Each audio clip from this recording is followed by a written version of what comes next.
ar, a Rádio Sintel, a melhor programação da sua rádio web.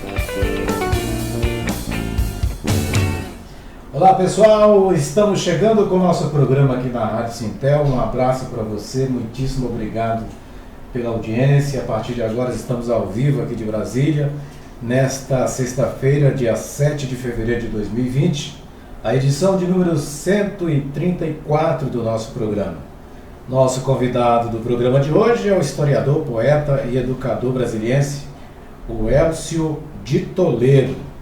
Nós vamos conversar um pouco sobre a sua vertente poética, vamos conhecer os seus livros, os livros que ele publicou, mas vamos saber também muito mais, né? Ele tem toda uma carga de experiência, uma militância, e nós vamos saber também qual a sua opinião, qual a sua análise em relação à realidade política, econômica e social do nosso país. Deixa eu cumprimentar aqui nosso convidado, o Elcio. Seja bem-vindo, muitíssimo obrigado pela presença. Obrigado. Bom dia a todos. Dia bonito, de chuva, que é sempre bom. Pô, legal, né? A chuva é vida, a gente está precisando para lavar e levar muita coisa ruim, fortalecer nossa luta aí, né? E nossa arte. Perfeito. O Elcio, antes de historiador, antes de poeta, não é? E professor, um educador, tem o Elcio que tem toda uma história, né? Sim. Da juventude, dos movimentos sociais e culturais. Você surgiu e emergiu do Guará, né? Cidade satélite aqui de Brasília. Isso. Vamos começar por aí a nossa bate-papo? Vamos lá, então. Eu nasci praticamente no Guará. Uhum. Nasci na Vila Planalto e fui para o Guará com 1 ano de idade, né? Meu pai é candango, meu pai chegou para construir Brasília, né? Veio para trabalhar mesmo. Uhum. E isso é uma coisa que eu tenho muito presente. Então ele chegou aqui em 56, se eu não me engano. Depois voltou em 57 e ficou para trabalhar mesmo de peão na construção de Brasília. Uhum. Depois lá na Vila Planalto, e depois ganhou uma casa no Guará, naquela campanha já do início também da limpeza do plano piloto, né? E a história conta isso muito bem, as pessoas precisam conhecer, inclusive, a história de Brasília, a história dos candangos, né? A história de Brasília para além do plano piloto. E a gente ficou no Guará, assim, eu passei a maior parte da minha vida no Guará, na mesma casa, na mesma rua, mas era um tempo muito legal que a gente andava muito, né? A gente circulava muito, tanto dentro do Guará como dentro de Brasília, né? E é interessante isso, hoje a gente tem mais possibilidades. A mobilidade é maior, mas naquela época a gente também não ficava preso, né? Não ficava restrito, a gente andava muito. Cara, então você foi emergido de uma região que lutou e luta pela permanência, né? Que é o acampamento da Brasília, que é toda a história, né? Isso, da Vila Planalto. Da Vila Planalto. Exato. Da Vila Planalto. Da Vila Planalto, exatamente. É um lugar muito legal que merece ser reconhecido. Assim como a Vila Telebrasília, a gente tem esses locais aqui em Brasília que assim, fazem parte mesmo dessa história orgânica da cidade. Isso, inclusive, eu estou trabalhando no meu doutorado, eu estou pesquisando até na parte da literatura a relação entre poesia e identidade cultural de Brasília. E aí essa história que a gente tem que contar sempre da Brasília além do plano piloto, que Brasília é o plano piloto sim, mas não só o plano. Então a gente tem todo esse pessoal que estava ali na Vila IAPI, que estava na Vila Planalto, Vila Telebrasília, que foi levado, né, eu diria até jogado naquela época, para Ceilândia, na CEI, né, campanha de erradicação de invasões, levado para Ceilândia, Taguatinga, Guará, Sobradinho depois, várias cidades, né, e aí foi surgindo as cidades satélites. E naquela época isso tinha bem claro aquele estigma mesmo, assim, você é fora do plano piloto, né. Hoje as coisas já estão mais misturadas em tese, mas a gente ainda carrega muito essa coisa forte de como se fosse só o plano piloto Brasília. Né? Então aí eu moro para além do plano, eu moro fora de Brasília. Aliás, isso acontece muito quando você viaja, por exemplo, de carro, né? Que a placa do carro é Brasília. Exato. E às vezes a pessoa mora no Recanto das Emas, mora lá em Planaltina. Você chega ali no Sol Nascente. Chega pela BR-040, exatamente, está ali escrito, né? Gama, Taguatinga, Brasília. Como se fosse várias cidades diferentes. Então não é. Inclusive a gente tem um projeto, eu estou conversando, um dia desse encontrei um colega que a gente estava conversando, pensando nisso, fazer alguma intervenção, alguma atividade né? Cadê o pessoal do Bolsonaro? Já está ouvindo, já deve estar tudo se preparando, o exército, a polícia. Mas a gente quer colocar exatamente para tirar essas coisas da placa, a gente fazer umas atividades. Eu acho que a gente tem que ser mais ousado, inclusive, nessas questões. Juntar a arte com esse viés nosso crítico, esse viés nosso político, para a gente começar também a acordar as pessoas que moram aqui e as que não estão aqui, mas que estão chegando, exatamente. Essas placas, elas são muito simbólicas. Claro. Né? Você chega em Gama, Taguatinga, Brasília. Eles não colocam plano piloto, né? Brasília. Então, como se Brasília fosse aquela a famosa ilha da fantasia, né? Aquilo ali, e em volta não tem nada. E muito pelo contrário, a gente tem uma cidade muito, muito rica, que é Brasília, graças a essas outras cidades, essas outras regiões administrativas que bombeiam. Eu digo sempre, Brasília é o centro. Gente, Brasília está aqui, né? O plano, né? É o centro. É o centro do poder. É o centro do poder e é o centro nosso. Então, a gente tem que ocupar. As pessoas de Planaltina, da Estrutural, do Gama, do Guará, tem que ocupar Brasília sem um pingo de constrangimento, porque às vezes a gente vê até isso, né? Não, isso aqui não me pertence. É verdade. Né? Contempla como um local turístico apenas. Um local turístico. Para os que moram aqui no distrito. Exato. E aqui para os que trabalham. Né? Então eu trabalho no plano, eu ouço muito isso. Eu dei aula na Ceilândia há muito tempo, então eu ouvia muito isso. Eu trabalho lá em Brasília. Você trabalha em Brasília, mora em Brasília, porque mora na Ceilândia, isso tudo é seu. Então a gente tem que voltar a fazer uma discussão sobre isso também, né? Agora você atuou muito também, o Elcio, nas memórias, né? Nos pontos de memórias, tem na Estrutural, tem em São Sebastião, você coordenou todo esse trabalho. Qual a importância desse trabalho para se preservar a história, para se preservar a história viva do local e da cidade? É isso, assim, memória, identidade e cidade. Eu acho que essas três palavras, elas estão juntas. Perfeito. Então a gente não pode descuidar dessa memória. Então isso que eu estou contando aqui, isso que a gente está conversando é importantíssimo, porque às vezes as pessoas não têm noção. Brasília, para mim, na minha impressão, Brasília mudou muito nesses últimos 20, 30 anos. Assim, uma chegada muito grande de pessoas da classe média que vieram para prestar concurso, tudo isso, que eles não têm noção disso. E são as pessoas que estão, inclusive, criando uma certa cara de Brasília que não é a cara que eu quero, né? A cara que eu vejo. Então, a gente que nasceu aqui na década de 70, na década de 80, a gente que tem pais, né, candangos, que vieram para trabalhar na construção, então a gente tem que trazer essa memória de novo. E tem os filhos e os netos. Né? E agora os filhos e os netos, para entender isso, né? E aí eu trabalhei muito tempo com essa questão da memória. Eu fui consultor no IBRAM, Instituto Brasileiro de Museus, que a gente estava criando naquela época os pontos de memória, que eram exatamente os museus comunitários, os museus que eram geridos pela comunidade. Isso, bacana. E isso era muito importante, porque não era uma gestão, não era um museu do governo. A gente ia lá para ajudar a formar, trabalhar no que fosse necessário na área de gestão, elaboração de projeto, formação em curso de museologia, museografia, mas toda a concepção do museu, a cara do museu e principalmente a gestão, ou seja, o que a gente chama, né, a guarda e o debate com a sua memória, quem vai fazer isso é a comunidade que está lá, porque ela é que sabe. Então isso é bem legal, assim. E eu trabalhei não só aqui em Brasília, né, trabalhei no Brasil todo, viajei esse país. E o início do trabalho foi muito no recorte mesmo de classe. Então os lugares bem de periferia. E é legal a gente ver isso, que é lá na periferia mesmo onde as pessoas têm a sua identidade mais arraigada. E estão trabalhando, estão fazendo. Então o início para mim foi muito legal, porque foi uma descoberta muito interessante. Quanta coisa legal. Aqui em Brasília, como estão esses dois centros? Aqui eu conheço muito o pessoal da Estrutural, mas a Estrutural tem esse trabalho, que é assim... Eu tenho a paixão por aquele lugar e pelas pessoas ali que trabalham no ponto de memória da Estrutural. Para lembrar para os nossos internautas que a Estrutural ela nasceu ali no lixão de Brasília. No lixão de Brasília, um lugar muito estigmatizado. Né? E hoje você tem um pessoal muito interessante. Ali tem o MESSE, o Museu que trabalha com a memória, educação e cultura da Estrutural. E aí eles criaram, junto com outros movimentos, esse ponto de memória da Estrutural. Até hoje eles estão lá fazendo essa discussão. Uma casa bem interessante, que tem exposição, né, sobre a cidade, tem exposição permanente, eles fazem exposições de acordo com o tempo, né, temporais e aquilo que eles querem. E também é um centro muito legal de discussão. As pessoas vão lá para debater, para fazer discussão exatamente sobre a memória. E esse grupo tem ali o Banco Popular, tem um trabalho com a biblioteca comunitária, tem a biblioteca Abadia Catadora, da minha amiga Abadia, que é assim, pessoa importantíssima para estrutural, interessantíssima, que montou toda uma biblioteca com exatamente o que foi tirado do lixão.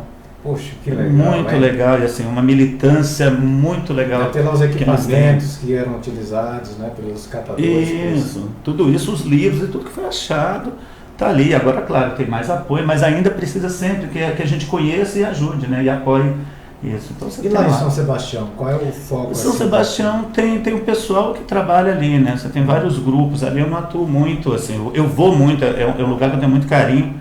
Né, tem um pessoal muito legal lá que trabalha também com a história de São Sebastião. A gente fez um trabalho lá interessante. Eu trabalhei com eles, aí já no outro esquema, né, auxiliar nessa parte minha da memória, exatamente para contar a história de São Sebastião. Né? Eles têm lá também exatamente essa preocupação com a história da cidade, como que surgiu, de onde veio, porque tem uma história bem interessante de São Sebastião também, que ali eram as olarias. Exatamente. São Sebastião foi o lugar que abasteceu né, para a construção de Brasília. Então tem as olarias até hoje, as escolas têm uns nomes interessantes. Tem a Cerâmica São Paulo, Cerâmica da Benção, porque eram cerâmicas que agora foram transformadas em escolas públicas. Uma públicas. forma de manter a memória viva. De manter a memória. E tem um pessoal muito legal ali fazendo esse trabalho, Edivaí, Paulo da Gomé, Vinícius Borba, umas pessoas interessantes. Eu estou citando alguns nomes aqui, são pessoas interessantes, preocupadas exatamente com a história e com a memória de São Sebastião. E disso as pessoas caminham também para a questão artística, cultural. Ali é um lugar bem interessante. Né? Perfeito.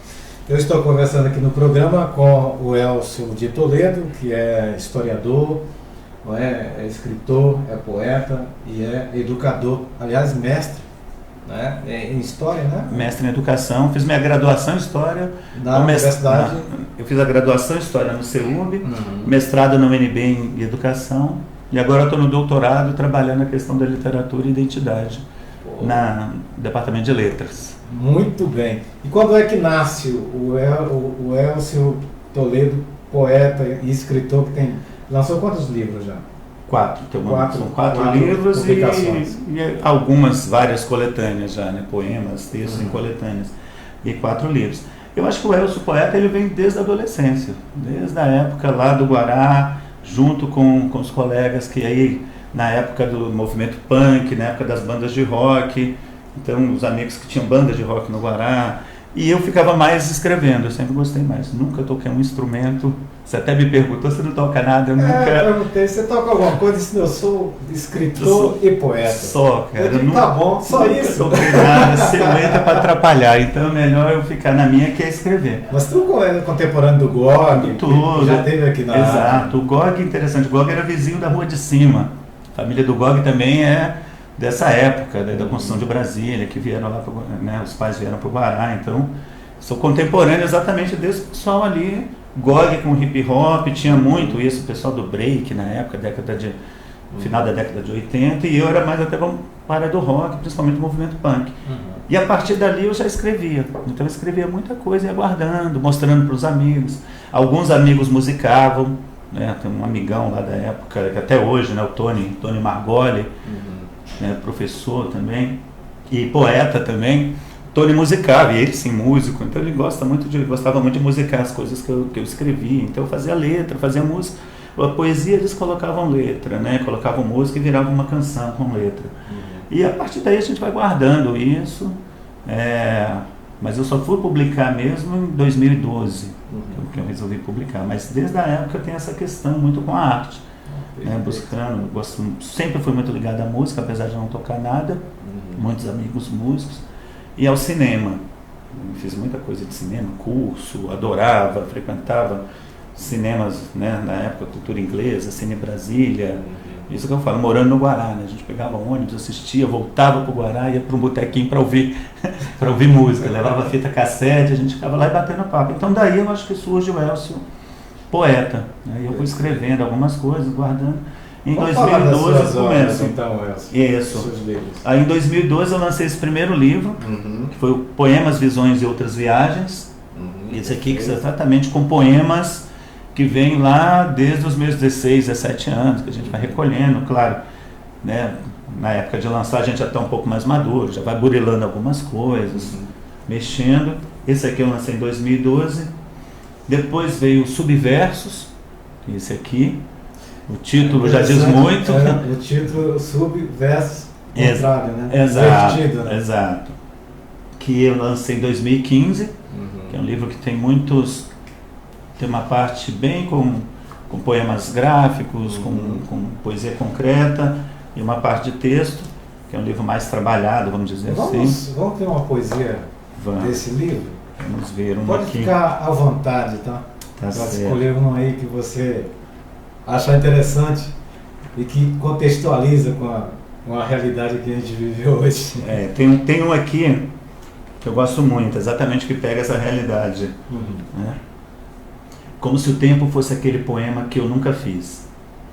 Houve um dia em que eu quis ser lindo e forte, como aquele poema que eu ainda não fiz. Um tempo antes do pensar, um tempo antes, em suspenso. Como se minhas asas, aquelas que brotavam do meu calcanhar, me levassem a flutuar à deriva de mim mesmo. Não era tão distante de hoje essa época. Um cisco no olho de Cronos que o fazia andar em voltas e nós rodopiando pelo caminho sem jamais querer chegar. Hoje me movo assustado, com gestos suspeitos, como quem procura uma saída desse redemoinho, abrindo portas de espelho. Não quero mais a fortaleza, só um pouco de beleza e uma réstia de brilho no fundo do olho, como se um dia eu pudesse encontrar os resquícios daquele poema que eu ainda não fiz. Poxa! Isso aqui é... E esse é engraçado, né? Esse tem um momento certo, né, que eu comecei a fazer, que foi na época da eleição pós-Lula, que eu já comecei a ver uma coisa mais pesada, né? Mesmo a gente conseguindo eleger a Dilma, mas a coisa mais pesada, mais tensa, uma relação aqui nesse poema bem existencial também de uma... Você perdeu um pouco daquilo que a gente já tinha, né? Assim, as coisas estão mudando. E também da luta, né? Isso aqui foi antes de 2013, por aí. 2012 que eu escrevi esse poema, mas era uma coisa meio, infelizmente, meio profética. A gente tem isso. Infelizmente. A partir daí, então, nós já vimos dois, né? Esse 2015. Em 2018 eu lanço esse aqui, que é de contos. Rosa como o bico do meu peito. Esse é um livro de contos que eu fiz, tem 6 contos, né? Contos grandes, né? Não chega a ser uma novela, são contos, mas contos interessantes que todo o protagonismo nesses contos é feminino. Então, mulher na primeira pessoa, ou é um cara que está se relacionando com as mulheres, mas o homem, né? O gênero masculino está sempre sendo questionado, sempre a reboque desse protagonismo feminino.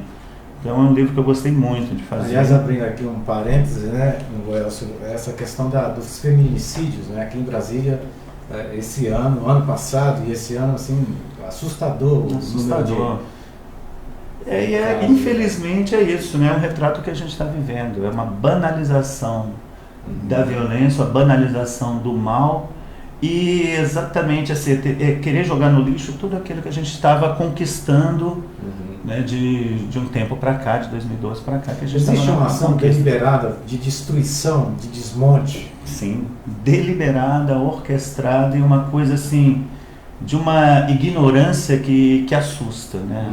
Porque eu não digo nem ignorância desses que estão orquestrando, mas a ignorância de quem aceita isso, né? De quem leva isso, né? Pegando o caso dos feminicídios, então tá beleza, agora liberou a arma. Então é aquela história, as pessoas estavam lá encampando um discurso de agora eu quero ter uma arma em casa para me defender. Como se eu tendo uma arma eu sou mais forte. Eu tendo uma arma eu sou mais homem do que qualquer outro. E a gente vê que isso aumentou o caso de violência, aumentaram os assassinatos em casa, os crimes de arma de fogo em casa e, consequentemente, também os feminicídios. Né? Então, e essa questão, né? Voltando, assim, a mulher, com todo o protagonismo que ela estava conseguindo conquistar, e a gente estava estava junto nessa luta. Agora as pessoas colocam isso como se fosse uma besteira, né? Uma moda, essa coisa de feminismo, LGBT. Ontem eu vi um artista falando isso no Facebook, sabe? Se eu ver um travesti entrando no bar, se eu ver uma travesti entrando no bar, no banheiro feminino, eu vou lá e tiro a força. Onde já se viu isso? É bagunça. Virou uma bagunça esse país. Ou seja, tudo aquilo que a gente estava trabalhando exatamente para acabar com a bagunça, com uma coisa desse ser humano macho que pode mandar e fazer tudo, a gente estava tentando acabar com isso e voltando para discutir, para trazer o respeito para a pauta. As pessoas estão jogando no lixo. E por que a sociedade continua alheia a isso? Continua anestesiada? Eu acho que não há uma reação, embora os movimentos, tanto os movimentos culturais, os movimentos sociais, eu digo as organizações tentem fazer isso, no caso dos sindicatos também, mas a sociedade está assistindo isso de camarote, né? Para mim tem duas coisas assim, qual é a tua avaliação? Bem claras na minha avaliação. Tem 2 pontos. Primeiro, nós não conseguimos alcançar aquilo que a gente queria. Quando eu falo nós da esquerda, né? Esse movimento de esquerda que chegou com a eleição do Lula, que a gente conseguiu encampar muitas mudanças. Quem estava lá, eu não digo a gente como governo, eu digo a gente como cidadão de esquerda, de um pensamento mesmo porque a crítico. Sociedade tinha espaço, né? Exato. Então a gente conseguiu implantar algumas coisas, mas não conseguiu fortalecer essas bases, estruturar isso. Então a gente não teve tempo e não teve como estruturar mais isso. Eu acho que aí sim, eu acho que numa visão de governo, eu acho que falhou até em trabalhar isso de maneira mais efetiva. Tudo isso que esse governo nefasto está querendo destruir de maneira tão contundente, né? Eu acho que a gente tinha que ter feito o inverso, também tinha que ter sido mais contundente nessas pautas, feministas, na pauta LGBT, nessa questão ambiental. A gente tinha que ser mais contundente nisso, em reforçar essa salvaguarda a esses direitos e também trabalhar isso de uma forma mais educativa, para trabalhar isso na base. Porque quando você trabalha isso nas bases, tem essa discussão, não é uma lei que vai tirar. Perfeito. Não é uma lei. Então, eu acho que a gente não teve tempo suficiente, eu acho que também a prioridade foi outra em alguns casos. E agora a gente está sofrendo um momento também, a gente está num momento de um baque, né? Uma letargia, porque ninguém está acreditando no que está acontecendo. Nós passamos o ano de 2019 todos assim, olhando com aquela cara assim, gente, eu não acredito que isso vai acontecer mesmo, e estava acontecendo. E entrou 2020, e entrou 2020, a coisa continua, e aí aquela história, assim... É um absurdo, por exemplo, essa questão, não interrompendo, mas já interrompendo você, essa questão da liberação dos garimpos em terras indígenas, na Amazônia, as áreas, o turismo em áreas de preservação. E aí o discurso como se todos os que defendessem o meio ambiente, a Amazônia, fossem pessoas que não estão nem aí, sabe, que são contra o país.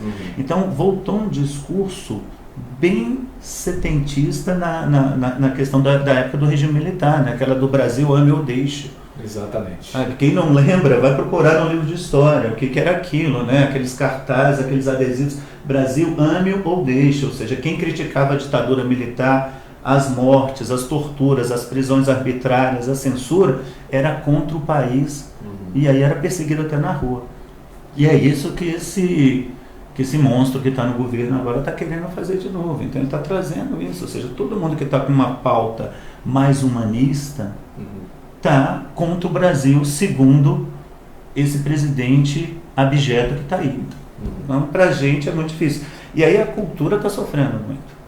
A gente está vendo isso. Aliás, começa muito pela destruição da cultura e da educação. Exato. Né? Ainda são os espaços onde o jovem, o estudante, o adolescente consegue... defenestrar Paulo Freire. Onde é que a gente... Na minha vida, onde que eu ia imaginar isso? Quando que eu ia pensar que isso fosse acontecer no mundo? Você viaja para qualquer país da Europa, qualquer país da África, viaja para os Estados Unidos, vai lá e pergunta para eles quem foi Paulo Freire. Todo mundo sabe, todo mundo tem orgulho, sabe, desse cara. Você virou um patrimônio mundial da educação. Aí você tem um presidente da República que começa a chincalhar, falar mal de uma figura que é assim... É uma figura acima de tudo na área de educação. Então é um absurdo que a gente está vivendo. E na cultura É isso também. Legal. Antes de você falar das suas outras publicações, Elcio, eu quero mandar um abraço aqui para os nossos amigos internautas que estão nos acompanhando. O Paulo Roberto diz aqui, muito bem, é sempre bom conhecer um pouco mais sobre a história de Brasília. Ele está dizendo aqui. Um abraço, hein, Paulo? Obrigado aí pela sua participação. A Célia Braga diz aqui, o Elcio lembra da Célia do Quilombo Mesquita? Ela está dizendo aqui. Que massa, Célia! Um abraço! Ela diz aqui, gratidão a você pela articulação de ter conseguido uma viagem para participar da TEA no Rio Grande do Norte, representando o Quilombo Mesquita. Olha que Ela legal. continua dizendo aqui, participei também de um fórum da museologia no TCU. O fórum foi muito rico, onde tive a oportunidade de conhecer as histórias dos museus do Brasil. Se não fosse você, não teria a oportunidade de conhecer a história, tantas essas histórias, né? Ela diz aqui, gratidão. Que legal, gente. Aliás, o Quilombo Mesquita... Eu que fico muito agradecido de ouvir isso da série. Que legal, gente. Muito legal. O Quilombo Mesquita está na festa do Marmelo. Festa do Marmelo. Agora, então. acontece agora esse final de semana. Exato. O Quilombo do Mesquita é um lugar que tem uma história linda, riquíssima. Quem não conhece, vá conhecer. Aproveitar agora a Festa do Marmelo, né? Festa do Marmelo. Que acontece agora no final de semana. Isso. Depois entre o ABC e a Cidade Ocidental. Perfeito. E aí eles trabalham exatamente lá, naquela época, essa questão da identidade. E era um lugar na época, não sei se hoje, espero que isso já tenha passado, era um lugar que estava sofrendo muito com a especulação para variar de terras. Exatamente. Então, quem está trabalhando essa questão da memória quilombola, olha que coisa legal, bem aqui do ladinho de Brasília, estava sendo perseguido ali. E a gente estava fazendo esse trabalho e a Célia chegou e a gente foi para a Teia da Memória, fizemos uma discussão bem interessante lá. E eu quero voltar no Mesquita, é um lugar lindo, é um lugar legal, tem essa festa do Marmelo. Para quem não, contextualizando, né, na história, é a marmelada de Santa Luzia. E Santa Luzia é o que é hoje a Lusiânia. Então, antes da construção de Brasília, era essa rota toda que já tinha Planaltina, tinha Santa Luzia de Goiás, que é onde tem essa marmelada, já tinha o Mesquita, que lá que eles faziam essa marmelada, por isso é que tem o nome de Marmelada de Santa Luzia. Então, a cidade de Lusiânia antes era o distrito de Santa Luzia, que se comunicava com Vila Boa de Goiás, que é Goiás Velho, com Pirinópolis, né, da terra de Santa Dica, que tem uma história bem interessante. Então, a gente tem uma história muito rica, que eu falo a pré-história de Brasília, né?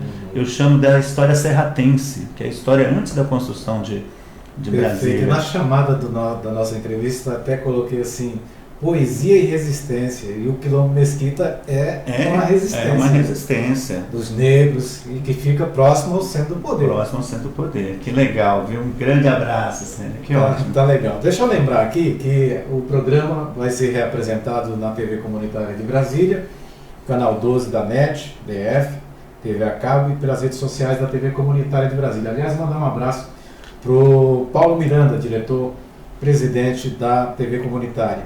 No sábado, o programa vai ser transmitido, reprisado às 20 horas e 30 minutos, no domingo à meia-noite e 30, na segunda-feira à meia-noite, na terça-feira às 23h30, na quarta-feira às 8 horas e 30 minutos, na quinta-feira às 21h30 e na sexta-feira, 1h da manhã. Obrigado a toda a equipe da TV Comunitária que está junto com a gente nesse projeto, transmitindo a Rádio Sintel. Vamos a outra publicação, Lécio? Vamos. Esse aqui é do meu livro mais recente, livro que eu lancei em dezembro do ano passado, Tudo que não cabe no poema. É um poema chamado Ao Mar. Atenção, tripulação. Vamos ao mar rasgar o ventre desse horizonte que teme querer assustar? Içar velas, camaradas. O vento não sopra a favor, e isso é melhor que a modorrenta calmaria. Em dias assim, vulcões, maremotos, tsunamis trabalham silenciosamente nas entranhas do mundo a desgraça disfarçada de castigo para aqueles que ousam enfrentar sua sina. Grumetes, marinheiros, capitão, almirante, nenhum desses se faz gente sem o homem da ampulheta vigiar o tempo. Olhar em volta e o que vês? Só a monstruosa imensidão do nada. Tempos estranhos, tempos suspeitos, mar arredio, águas revoltas. E nós, desancorados, na coragem, na força desse argo, prontos a enfrentar qualquer onda, pois somos o que somos e somamos, afrontamos, assustamos o monstro que se acovarda no espelho das águas, refletindo imagens maquiadas, falseadas. Ao mar, homens de luta, ao mar, mulheres guerreiras, ao mar, feios, sujos, maltrapilhos inteiros. Somos o que há, e não há que se preocupar com velo de ouro. Não, não é o nosso fim. Estou atento à tesoura do destino, que teima a podar o que cresce a revelia. Corta-me os cabelos, poda-me os pelos, apara-me os pentelhos, e eles brotam mais fortes. Por mais que seja afiada, sua lâmina jamais cortará nossas cabeças. A tempestade é passageira, e o bom tempo pode seduzir quem viaja. Enfrenta impávido o canto da sereia, na quilha, na ponta do mastro, amarrado ao que a ti é caro. Enfrenta a voz que te atiça, quebrando a onda, salgando o corpo, queimando ao sol. Splash! Água na cara com gosto de sal, os olhos ardem e continuam abertos. Enxergo o mundo em vermelho. Sigo firme na proa, não me entrego a encantos nem espantos. Sei que a tempestade é passageira, a viagem está só começando. Ao mar. Oh, muito legal, cara. Elcio, como é que esse teu trabalho poético, né, as suas poesias, você como educador que está sempre na sala de aula, como é que elas refletem na juventude, nos estudantes? É interessante você tocar nesse assunto, porque os estudantes eles precisam, acima de tudo, de liberdade. E às vezes a escola peca também, eu como educador vejo muito isso, a escola peca exatamente em restringir demais essa liberdade criativa do estudante. Então a poesia, a música, né, o cinema, o teatro, eu acho que ele tem que ser mais trabalhado nas escolas. A gente vê muito isso na questão da literatura. Às vezes eu vou para as escolas, faço uma oficina lá onde eu coloco os livros todos no meio da sala, do pátio, e deixo eles pegarem, ficarem à vontade. Levo livros de autores, né, nacionais, internacionais, e principalmente os autores aqui de Brasília. Tem muitos autores muito bons, assim, muito interessantes, os colegas aqui, coloco lá para eles pegarem. Pega no livro, toca no livro, abre o livro, escolhe o poema e leia. Então, eles ficam super à vontade, no início um pouquinho tímido, daqui a pouco eles se soltam, pegam, leem, sabe, fazem tudo. E aí eu me pergunto, por que isso não acontece dentro de uma sala de aula formal, né? Por que a gente não faz isso? Então, às vezes, a gente enquadra demais isso. Então, e aí eu vejo que eles querem isso. Quando você coloca os livros ali, um começa a ler, o outro começa, cada um vai atrás do tema que mais te interessa, né? Eu estou falando aqui de adolescência, então, muitos poemas ali que falam de alguma coisa de romance, de sexo, algum palavrão, alguma coisa, isso chama a atenção deles, eles pegam, leem na brincadeira, outro.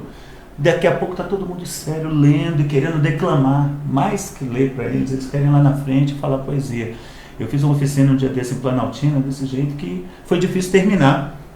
Foi ótimo, porque foi difícil finalizar, porque eles queriam falar e falar e falar. Existe esse debate, né, em cima de um texto, em cima de uma poesia. Isso, né? E essa coisa dessa liberdade criativa. Agora você pega um livro aqui, você fala o que você quiser, escolhe um livro e lê a poesia que você quer. Eu não vou ficar indicando que você tem que ler essa poesia, esse texto, falar dessa maneira, escrever desse jeitinho dentro de um padrão ortográfico que não condiz com a realidade deles. Então, é interessantíssimo isso. Eu acho que na sala de aula a gente tem que ter mais isso, a gente tem que subverter cada vez mais esses espaços de sala de aula. E eu sei que é muito difícil pelo momento que a gente está vivendo, né? Como a gente já viu tudo isso, né? Esse momento de criminalização da educação, escolas, né? das escolas. Mas o professor, eu acho que ele ainda é dono do seu espaço ali quando está em sala de aula. Ele tem que fazer isso mesmo, a gente tem que trabalhar e romper nesse sentido mais gramsciano mesmo, sabe? Entrar nessa estrutura para a gente romper a partir dela. Perfeito. Quais são suas referências, os grandes poetas, os escritores brasileiros que você tem assim como referência? Olha, eu sou muito ligado à poesia beat, principalmente lá da década de 40, 50 dos Estados Unidos, os beatniks, né? que é uma poesia muito mais livre, mais solta, de estrada, né? Eles colocam as questões muito da época ligadas a drogas, a busca, procuras, a sair e buscar o seu espaço, e também com uma discussão muito política junto. Mayakovsky, sempre, né? O grande bardo soviético, acho que Mayakovsky está sempre. Aqui no Brasil, Manuel Bandeira, João Cabral, Drummond sempre, sabe, assim, precisamos ler Drummond, sabe, esses caras que estão aí, às vezes a gente não lê, né? Você pega um poeminha, vê um poema, um trecho de um poema e já acha que leu a obra. Desafio, né, a todos, vamos ler Drummond, vamos ler João Cabral, né? Agora a gente está vivendo um momento centenário de João Cabral de Melo Neto, sabe, pega um poema de João Cabral para ver o que é aquilo, né? Paisagem do Capibaribe, sabe, O Cão Sem Plumas, lê aquilo ali que é de arrepiar. Então são as referências, assim, Adélia Prado, aqui da década de 70, poesia marginal, né? Os poetas da década de 70 do Rio, de Minas, São Paulo e de Brasília também, que é uma poesia mais livre, né? na questão da métrica, que eles chamam, alguns até colocam um poema mais escracho, mas não é escracho, é um poema mais libertário. E ali eles colocam muita coisa bem E você séria. fala muito nessa questão da liberdade, do libertário, né? Da literatura, da poesia que liberta, que provoca essa reflexão e uma reação prática, né? Porque a arte, ela é, antes de tudo, exatamente o exercício libertário. Acho que o artista, ele tem que ser libertário nesse sentido de não estar preso a nenhum dogma e principalmente a nenhuma escala, né, direcionada. Então isso sim, o poeta, ele tem que ousar, ele tem que buscar, assim como todo artista, e tem que estar atento ao seu mundo, né? A gente tem que estar atento ao mundo que rodeia. O que a gente faz não é nada diferente do que o motorista de ônibus, do que o eletricitário, do que o professor, do que o pedreiro faz. Só que a gente faz com essa peculiaridade do artista. Assim, a gente está olhando o nosso mundo com essa característica que tem um poeta, um cineasta, um dramaturgo, né? Perfeito. Você fala de amor também?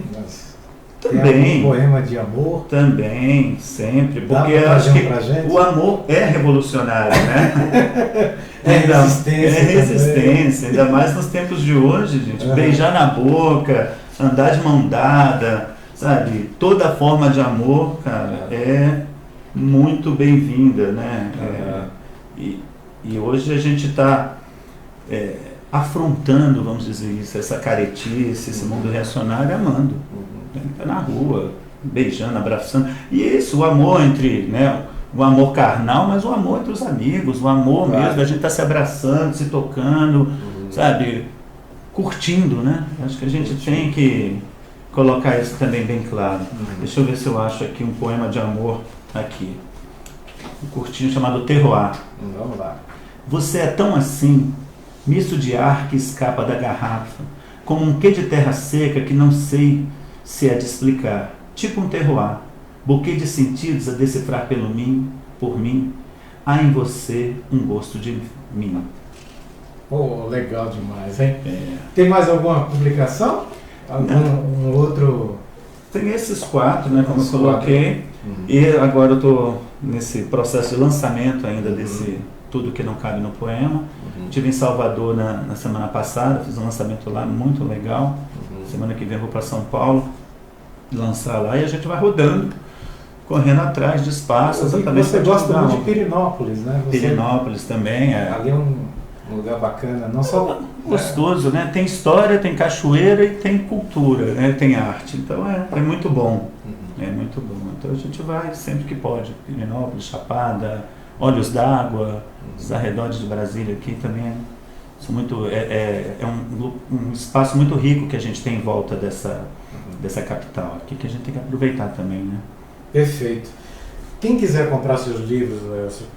Então, quem quiser comprar esse mais recente aqui, procurar o site da Editora Patuá, que tem uma loja de vendas, é uma editora muito legal, gosto muito de falar, uma editora independente que trabalha com autores muito legais, contemporâneos, assim. E também comigo. Só me procurar, manda um e-mail, elciodetoledo@yahoo.com.br, procura nas redes sociais, Facebook também, procura meu nome, Elcio de Toledo, me chama inbox e é só procurar que eu entrego, deixo onde estiver, porque isso aqui é trabalho.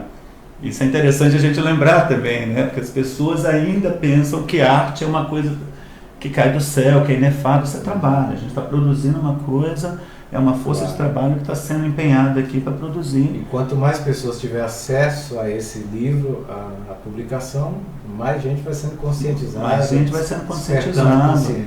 Exato. E também essa cadeia produtiva do livro. A gente tem um editor independente, tem um autor independente que quer viver da literatura, tem algumas livrarias ainda pequenas, independentes, alguns livreiros que estão batalhando, então a gente tem que olhar para esse lado também. Tá certo. Então tanto esse como os demais, né? Podem ser adquiridos mandando um e-mail para você. Só mandando e-mail, me procurando. Se escolas quiserem te convidar também. Só chamar também, me procure no Facebook, por esse e-mail. Só chamar, que eu adoro vir para a escola, acho que é o melhor lugar. Para falar para criança, falar para jovem, é muito gostoso, muito interessante. É uma troca muito rica. Foi legal você ter falado isso. Então, quem quiser convidar o Elcio de Toledo para visitar a escola, ou de repente visitar um centro comunitário, ou um local de cultura, só chamar. É só chamar. Chama pra gente conversar. Chama que eu vou lá bater um papo, mostrar o livro, falar uns poemas, ouvir também. Aprender também. A gente aprende nessa interatividade, né? Elcio, vamos falar um pouco de política. Eu sei que você gosta muito do assunto, né? Como você vê esse momento que o Brasil está atravessando? Qual, na tua avaliação, é a perspectiva para esse ano de 2020? Olha, é um momento perigoso que a gente está passando, né? Como a gente já conversou aqui um pouco, acho que 2019 foi um ano muito do baque, né? De letargia, que a gente estava nas cordas. Eu acho que esse ano a gente tem que assimilar, porque a intenção de quem está nesse governo é mesmo destruir tudo que foi conquistado, né? De direitos, tanto para a classe trabalhadora em geral, como nessa questão da arte, cultura, meio ambiente. Então a gente tem agora que se organizar e ir para a rua. Acho que não tem outro jeito, sabe? É fazer as coisas, ir para a rua, fazer as discussões, fazer debates, não ficar nas cordas mais. Eu acho que passou desse momento. Agora é fazer a discussão onde tiver que fazer. Você acha que a sociedade, que os estudantes, os professores, a sociedade de uma maneira geral, tem que sair um pouco da internet e ir de fato para a rua? Só tem, exatamente. Parar com isso. Isso é uma questão também que ficou muito, né, presente, e eu acho que de uma maneira negativa. Então a gente agora virou nossa lata de lixo, né? Tudo que a gente vai fazer, a gente joga na internet, joga na rede e não está nem indo para a praça mais para conversar. E aí é um chororô só, e a gente tem que parar também desse chororô e tem que começar a se fortalecer para ir para a rua para brigar. Então, e outra coisa, parece que a gente tem um lado meio que masoquista de querer ficar reproduzindo as insanidades que esse governo faz. Então eu vejo mais divulgação desse governo imbecil por parte de amigos da esquerda, artistas que estão na rede, do que do próprio governo, que eu não vejo nada deles. Mas vira e mexe, alguém coloca lá, olha só o que ele está fazendo, olha só o que ele, mesmo colocando de maneira negativa, tá, mas você está dando cartaz para um cara desse, você está divulgando. Eu acho que a gente tem que começar a mostrar o que a gente está fazendo e o que a gente pode fazer. Eu acho que a classe artística tem que se organizar, e eu estou vendo que já tem alguns encontros agora de fóruns de artistas já começando a se organizar para ver. A esquerda tem que se organizar e a esquerda tem que começar a chamar. A gente tem uma carência de liderança, isso na minha avaliação, isso é uma coisa que também é preocupante. Você acha que foi um erro da esquerda brasileira não ter se preocupado em ter mais quadros, em qualificar mais quadros durante as 2 últimas décadas, inclusive com o período em que o PT esteve no governo? Sim. E tudo? Eu participei de várias conferências, tanto nacionais de cultura, Conferência Nacional de Saúde, que era muito forte, o pessoal do SUS, Sim. Conferência da Assistência Social. Eu participei dessas conferências e eu via isso. Tinha a Conferência da Juventude. Da Juventude. Inclusive um aqui em Brasília. Pois é, tinha tudo isso. E aí a gente vai vendo isso nos governos de esquerda, no final, esvaziado, porque as grandes cabeças desse movimento estavam todos no governo. Uhum. E aí, para mim, ficou essa lacuna, essa falta de preocupação, ou que seja, de não formar exatamente mais base para ir lá discutir. Uhum. E aí hoje a gente vê isso, né? A gente ficou muito nessa... A gente está muito ainda em função do Lula, né? E a gente tem toda a razão de estar brigando pela liberdade do Lula e pelo nome do Lula, por todo o legado dele, mas a gente tem que pensar em formar mais pessoas com capacidade de tomar frente, tomar rumo dessa esquerda e tomar rumo desse país. Uhum. Porque a gente não pode ficar dependendo só de uma pessoa, a gente não pode ficar dependendo só de uma referência. Uhum. Então, eu acho que está mais que na hora agora de voltar. E não só dentro do PT, a gente tem PSOL, tem outros partidos surgindo, tem uma esquerda que não está dentro de partido. Uhum. Então a gente tem que começar a olhar tudo isso e fazer essa discussão para trazer mesmo a esquerda para essa unificação, para essa força e para a rua. A gente tem um discurso, inclusive, de protagonista, não só um discurso defensivo, porque eles conseguiram fazer isso com a gente. Conseguiram colocar a esquerda numa posição de se defender sempre. Sempre ficar, não, mas não foi bem isso, não, mas é que agora acabou. A gente não tem mais que ficar dando satisfação para uma turma dessa, né? Então a gente tem que ir para cima agora, mas tem que se organizar. E dar voz. Saber exatamente, ouvir quem está, ter esse senso crítico também, ouvir o que as ruas estão dizendo. Eu acho que, e aí aqui, os sindicatos, os partidos têm que ir mais para a rua, tem que estar junto com o pessoal do movimento hip hop, da pessoal da LGBT, do movimento negro, sabe? Tem que ir para a escola, sabe? Para o dia a dia, para o cotidiano, para a gente primeiro ouvir e entender o que está acontecendo, porque às vezes a gente fica dentro da nossa bolha, né? A bolha do partido, a bolha do grupo cultural, a bolha da... E a gente tem que sair dessas bolhas agora, entender o que está acontecendo na rua de fato e começar a se organizar. Sair das cordas, eu acho que isso a gente tem que fazer. Agora sair das cordas e ir para a rua, porque a gente tem muitos motivos para estar na rua, né? Muitos motivos. E não ter medo. A gente não vai ter medo. Tem que parar com isso. Eles não vão vencer. Isso a gente tem que ter claro. Agora, eles não vão vencer porque a gente vai ter que sair para a rua. Se a gente ficar só na internet, eles estão dominando. Então a gente tem que sair e ir para a rua e tomar de volta o que é nosso. Perfeito, Welson. Eu quero agradecer muito a tua presença aqui na Rádio Sintel. Eu que agradeço. Muitíssimo obrigado. Quase uma hora de bate-papo, né? Passou rápido. Rapidíssimo, né? Tanta coisa para falar. Tanta coisa. Vamos marcar um outro momento para retornar aqui, para a gente continuar esse bate-papo, que é sempre bom. Muito obrigado por ter vindo aqui, tá? Obrigado, eu que agradeço, viu? Ótimo. Grato a todos. Espero que tenham gostado e vamos ler poesia. Vamos ler poesia, vamos aprender a história, né? Exato, aprender a história, conhecer a história da nossa conhecer cidade. a história Exato. da cidade, do local onde a gente vive e do país, para poder se posicionar diante de cada desmonte que vem pela frente da nossa vida. Lembrando aí o seu contato. O elsodetoledo@yahoo.com.br, meu e-mail. Estou no Facebook também, só buscar lá meu nome e a gente vai conversando. Tá legal, muitíssimo obrigado. Obrigado. Nós estamos encerrando aqui a edição de número 134 do nosso programa, não é? Mais de 2 anos no ar, levando informação, cultura e entretenimento. Trabalhos técnicos do Michel Glauber, produção e apresentação do Edivaldo Ferreira. A direção geral da Rádio Sintel é de Brígido Ramos. Agradeço a todos os internautas que nos acompanharam agora. O programa vai ficar na nossa página. E muito obrigado pelas participações e até uma próxima oportunidade. Vamos dar tchau pro pessoal, né, Welson? Tchau, gente. Tchau, pessoal. Um abraço. Até a próxima. Até.